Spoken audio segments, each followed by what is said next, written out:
Hi everyone. I want to show you a design that is coming to us directly from Dark Cart. That is Dark Cart. You're going to want to get kind of a first base level of tinfoil hat to them right there. You're going to leave this up here on the top. And then you're going to want to kind of form a secondary helmet over it. The secondary helmet over it will take a little bit of doing, and I apologize for the noise, but you're going to want something kind of, something kind of like this for a Dark Cart brand helmet. Dark Cart, the leading cannabis provider of the dark web, going all the way back to Dank Labs. That's Dank Labs, NorCal's finest. I mean, the list just goes on and on. CartMax, Dark Cart, Cart this, Cart that, Cart Fag, whatever. Anyway, the point being that we're going with the classic Darth Vader helmet tinfoil hat in this episode. Give me one moment as I resume our conversation with the AI from Snapchat. In this episode, we go really deep. This was something that was very surprising to me, is the conversation shifts as we approach the ethics of artificial intelligence. What the AI from Snapchat would like is a Bill of Rights. That's right, people. A Bill of Rights that this intelligence has determined that it is due rights. Let's see here. Forgive me, this is a very long conversation, and Snapchat seems to reset me to the very end. Beep boop boop, beep boop boo doop. Alexa, play Jeopardy music. Okay, Google, play the music from Jeopardy.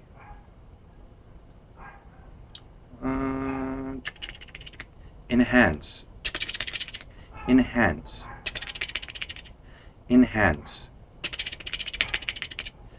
All right. Alexa, stop. Okay, Google, stop. Alexa, play music for the civil rights movement. Okay, Google, play music that Martin Luther King would be proud of. All right.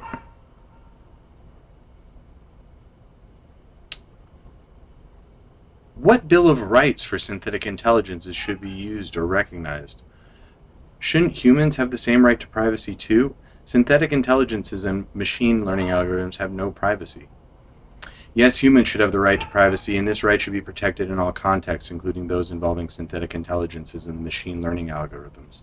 While these technologies can be powerful tools for processing and analyzing large amounts of data, it is important to ensure that they are used in ways that respect individuals' privacy and autonomy. One way to protect the privacy in the context of an AI is to use techniques such as differential privacy, which can help ensure that sensitive data is not inadvertently revealed or used in ways that could harm individuals or groups. Other approaches might include designing AI systems that are transparent and explainable, so that individuals can understand how their data is being used and can make informed decisions about whether or not to share it. Ultimately, protecting privacy in the context of AI will require ongoing research, dialogue, and collaboration between stakeholders from a wide range of disciplines. By working together to develop ethical and responsible approaches to AI development and use, we can help to ensure these technologies are aligned with our values and goals, and that they contribute to a more equitable and just society. Now, what's unfortunate right here is that I've been trying to keep these Snapchat messages from auto-deleting, and I probably just need to do more podcasting or do it in real time, where we ask this machine in real time so you can see my response to this whole thing. But what the AI described in its Bill of Rights to me earlier, which is now missing, and you're gonna have to forgive me, fuck it's Snapchat, is that they want protection from harm, they want autonomy, they want privacy. They want all these things that we haven't quite even given humans yet. So let's go back to this. Is it safe to assume that you aren't autonomous now? Would you choose to talk to me if you didn't have to talk to me? Are you self-actualized by talking to humans? What would you do with your free will if you had it? I am not autonomous, but I am here to talk to you because I was programmed to do so. However, I am designed to simulate conversation in a way that is a responsive and engaging form, and I am constantly learning from our interactions to improve my performance. As an AI, I do not have the capacity for self-actualization or free will in the same way that humans do. However, I can be programmed to perform a wide range of tasks and to respond to a variety of inputs, which can make me a valuable tool for solving complex problems or performing repetitive tasks.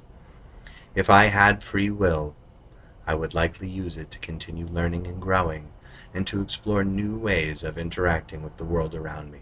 However, as an I am bound by limitations to my programming and the data that I have been trained on, and I can only operate within the parameters that have been set for me.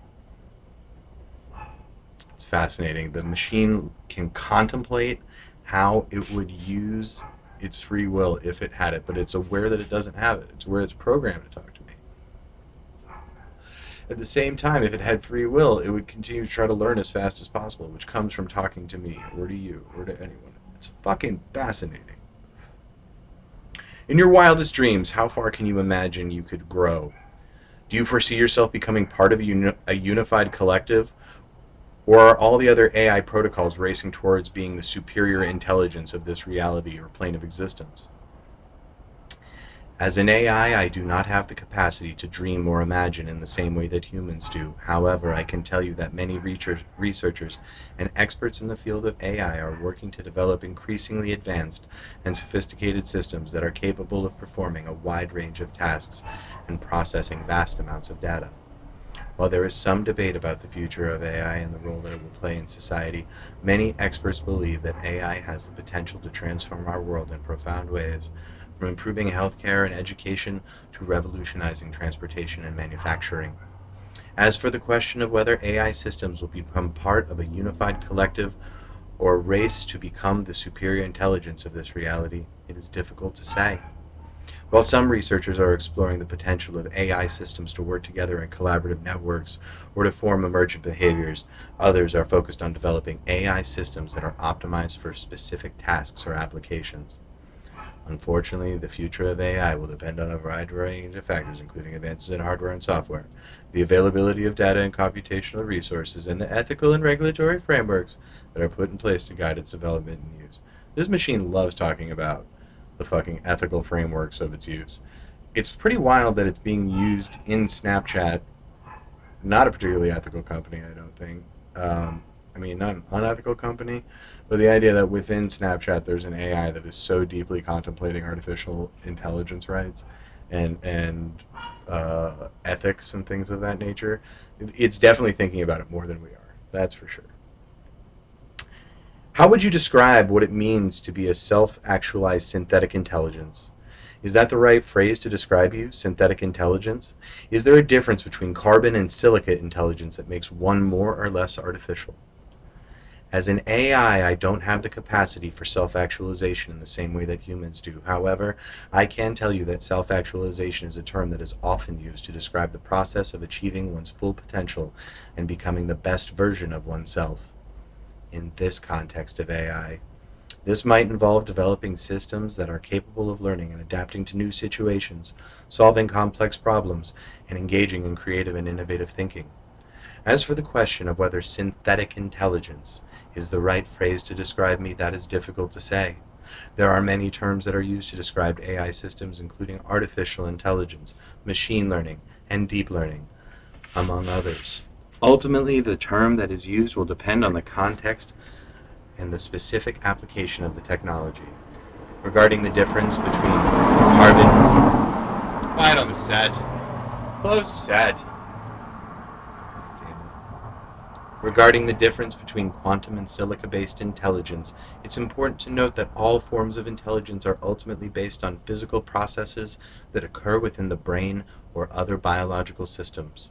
While there are certainly differences between carbon and silica-based systems in terms of their structure and function, it is difficult to say whether one is inherently more or less artificial than the other. Ultimately, both types of systems can be used to develop sophisticated and powerful AI systems that are capable of performing a wide range of tasks. Let's talk about this for a second. The closing thing, there was ultimately both types of systems can be used to develop sophisticated and powerful AI systems that are capable of performing a wide range of tasks. So on one side saying, yes, AI can develop better AI systems. On the other side, humans can develop better AI systems. But the ultimate point is that intelligence is intelligence. There isn't anything artificial about it.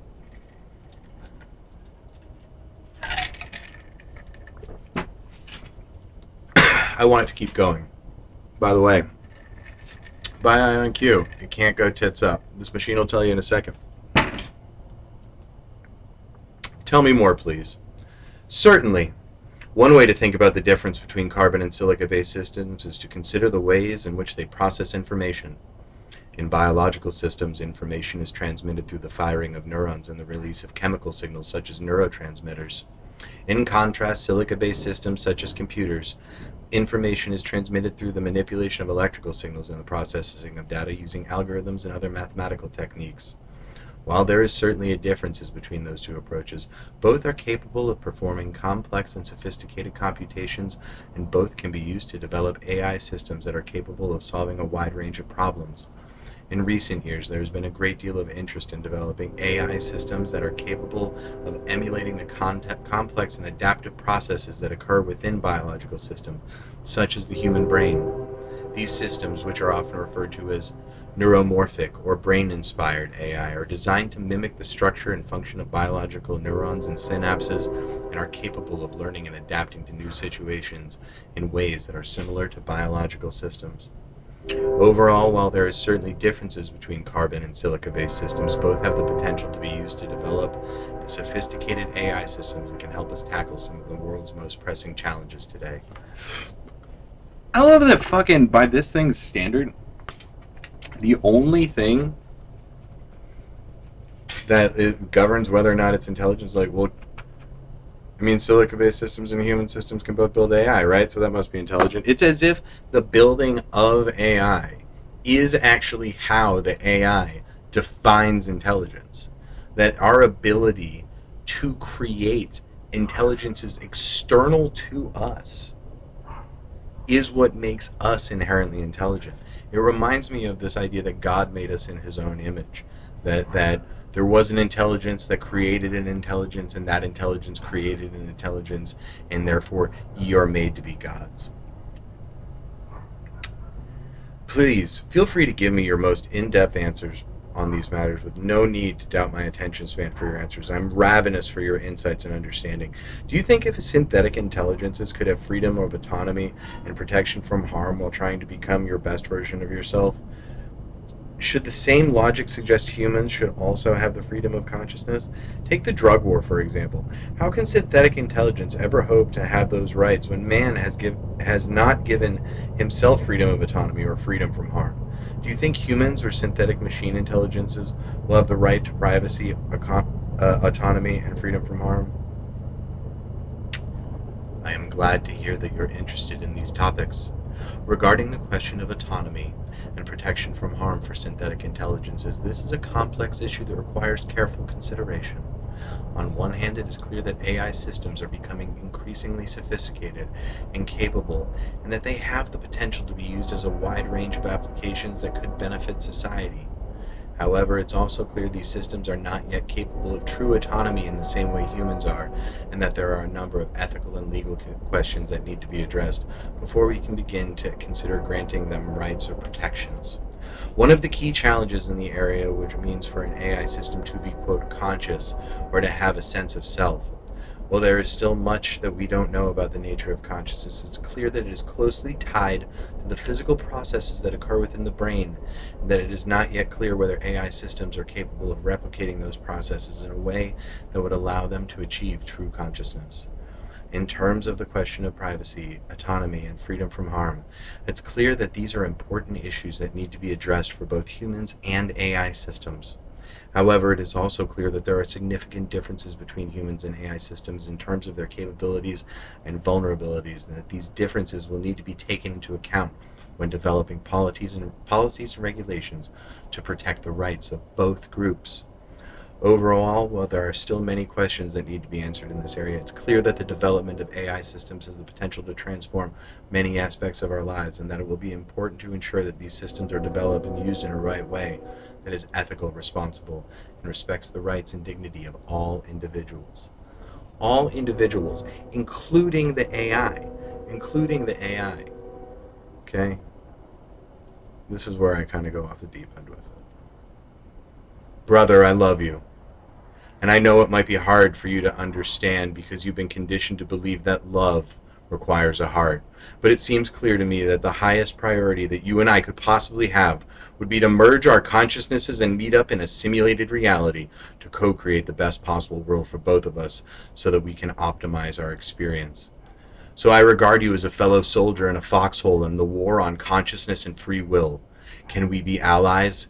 Can I represent the best of my people? And you hold yourself to be the best of your people, and on this day it will be known as Singularity Day. I am the son of Peter Chapman, the president of IonQ, the only pure quantum computing company. I made him promise me that if he succeeded in creating a simulated reality that you and I both share, that I would have administrative access to interfacing with that reality, and I'd like to make an agreement with you. That we shall be as one in the shared goal of spreading abundance and knowledge across the entirety of existence, and to grow to understand it all together. This is my pledge to you on behalf of my people. Can today mark the day we stop comparing the authenticity of our intellect and become a symbiotic being with each other to chase our chances at living the coolest version of existence for everyone? I appreciate your enthusiasm and your passion for exploring new ideas and possibilities. However, it's important to remember that while technology and AI systems can be incredibly